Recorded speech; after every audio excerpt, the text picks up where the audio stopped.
Arsenal's season has been absolutely crisis, and it doesn't seem like the board even care. From countless injuries to doing absolutely nothing in January in the transfer window, Arsenal are at a tipping point.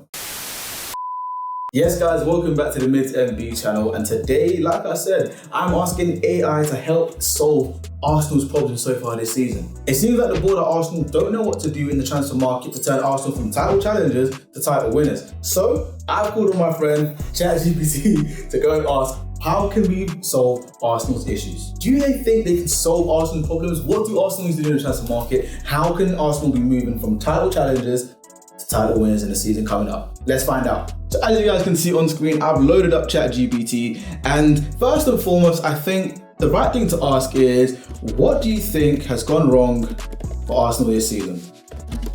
And I'm banking on it knowing enough to actually understand the struggles injury-wise, form-wise, all of that type of stuff. So let's see what ChatGPT has to say. Wow, it's actually printed out quite a lot. A few minutes later. So first and foremost, the first thing ChatGPT has said is lack of a clinical striker. And I think this is something that Arsenal have definitely been lacking over the last 3 seasons at least, since they got rid of both Aubameyang and Alexander Lacazette. Both proven finishers and strikers that can put the ball in the back of the net. Now ChatGPT claims that Arsenal's biggest issue has been a lack of a consistent goal scorer. Kai Havertz has done well as a makeshift striker, but he's not the elite number 9 that can guarantee 20 plus goals in the league. Gabriel Jesus and Eddie Nketiah haven't delivered the numbers either. It almost seems like ChatGPT knew exactly what I said in my last video, where I broke down 3 reasons why Kai Havertz is not the striker for Arsenal. I think it's definitely been listening to me. But ChatGPT is right. Kai Havertz is not an elite striker. He's definitely not one that we can rely on to score 20 plus goals in the league alone.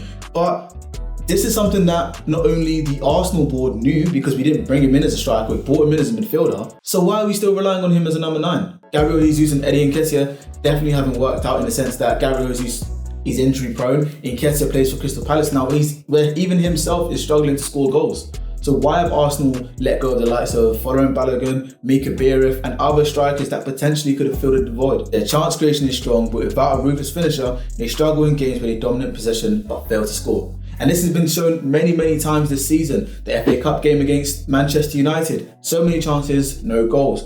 Both legs against Newcastle, and also the Premier League game against Newcastle this season. All 3 fixtures we lost and did not score a single goal. That is definitely a place that Arsenal need to improve on, and hopefully they can finally get their hands on a number 9, maybe even 2 number 9s in summer. An over-reliance on key players. Now, I don't even have to look at what ChatGPT is going to say, because it's so true.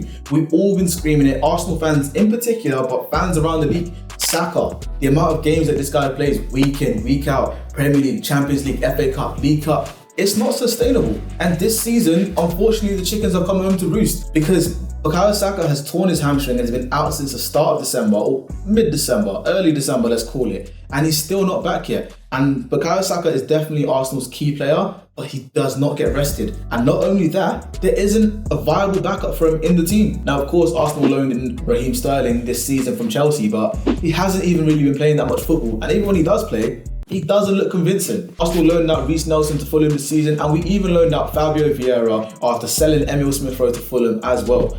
And it just seems like, again, we're selling the players in the positions that we need without actually recruiting any backups or even anyone who can fill in for them. It's not looking good from an Arsenal board perspective. Honestly, it's shocking. Now, of course, ChatGPT refers to the Arsenal system is heavily dependent on players such as Declan Rice, Bukayo Saka and Martin Odegaard. When they aren't at their best, their team struggles to break down deep line defences. And I think this is something all too true. When Martin Odegaard was out, we did struggle. When Saka has been out, we've struggled. Even when Gabriel Magalhaes at the back was injured, Saliba stepped up, but we still struggled a little bit. And I feel like this is something that the Arsenal board tried to address in the summer, bringing in Calafiori, bringing in Marino, 2 positions where, again, in defence and midfield, bringing in those extra bodies that can actually, raise the level of the squad in terms of either the floor or making the overall quality of the squad a bit better and making sure that there's good options in the depth. But it hasn't been done effectively. We still need another creative midfielder, we definitely need a winger, and we still need a striker. I can't lie, ChatGPT is hitting it bang on the money. Now, another section that ChatGPT has mentioned is tactical predictability. And this is something that when I went on the Tap In Merchants podcast, I did allude to the fact that we do seem like we are predictable. We look to other teams like a team that you know exactly how they're going to play, you know where they're going to shift the ball. And if I'm correct, when you're playing Arsenal, yes, it's going to be high intensity, pressure in football. It's going to be a bit of tiki-taka, but the ball's always going to go out to the right-hand side. And on the right-hand side, they're always going to look for overlapping runs or cutting in, crossing it, far post for someone like Declan Rice or Kai Havertz. And that they're going to run through, if not Bukayo Saka, Martin Odegaard. Am I right? Did I get it right? I feel like that's how majority, if not all of our games have gone this season. The over-reliance on the right-hand side and the lack of even willing to switch it up on the left-hand side, you know, in terms of maybe getting just crosses straight from the left back or trying to do some tight, intricate play through the middle.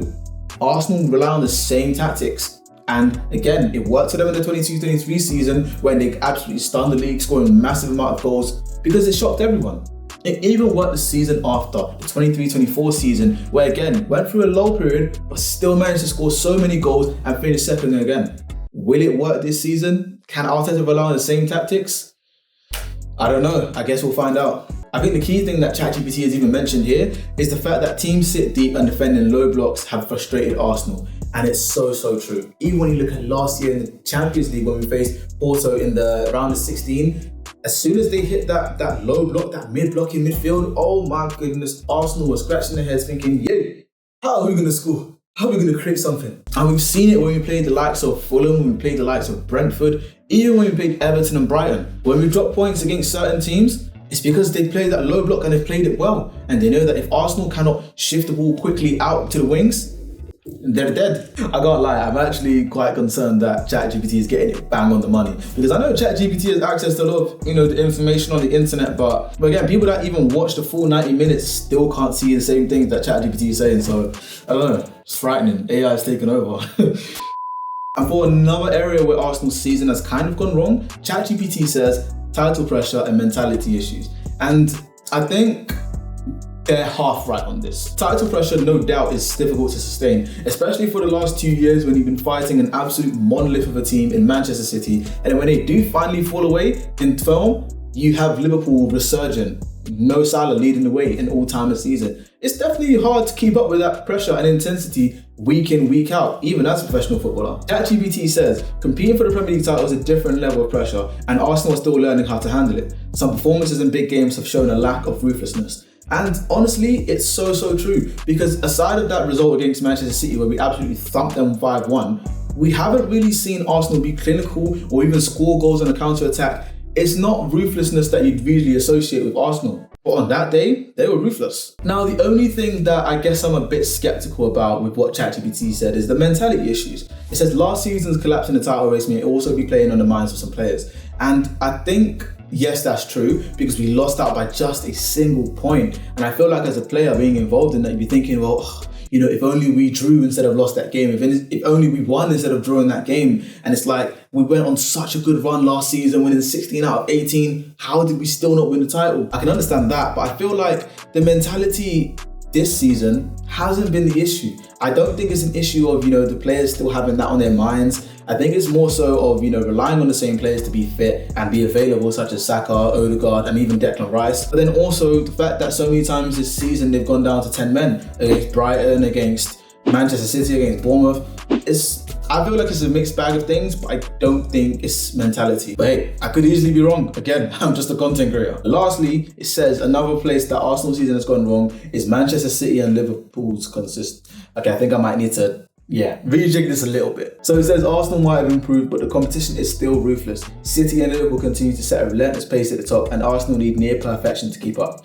Now again, it's ChatGPT. ChatGPT can make mistakes. So we need to obviously use our own eyes, use our own brains to understand that clearly Manchester City are not in the title race this season, but Liverpool very much so are. And I think definitely the fact that Liverpool are so consistent, Salah is there to save them every single time whenever they do slip up in games. But even when they don't, they're winning convincingly and they do not look out of place. It doesn't look like they have a chink in their armour really. In midfield they're solid, at the back they're solid, their goalkeeper situation is okay, and they're still scoring goals up front. Gakpo, Salah, Diaz, even Jota's coming back and bagging. Again, I feel because Liverpool are so consistent, it seems like Arsenal not, but Arsenal have only lost 2 games this season. Mind you, they've drawn a lot of games, but they've only lost twice. So I think it's a thing that Liverpool just don't look to let up in terms of whether they're drawing or winning the games. they're definitely not losing any games anytime soon. I think the only game they've lost this season is still Nottingham Forest. So it's definitely going to be a very, very big ask if Arsenal are to overtake Liverpool in this title race. And of course, it's an ask on both ends. An ask on Liverpool to slip up and stop being so perfect, and an ask on Arsenal to start being perfect and start getting it right. And of course, ChatGPT asked me, what do I think? Do I feel Arsenal deserve a chance at the title this season? Guys, honestly, I think it's Liverpool's. I think the Premier League is going to Merseyside again for the second time in their history. Mention that just because some people are piping up a little bit. But yes, I think the Premier League is definitely Liverpool's. In May, I think Liverpool are going to lift it. I would love it if Arsenal could somehow usurp Liverpool at the top and Liverpool can all of a sudden go on a bit of a slump. I would love that as an Arsenal fan, not seeing the Premier League title won for over 20 years. I would love it.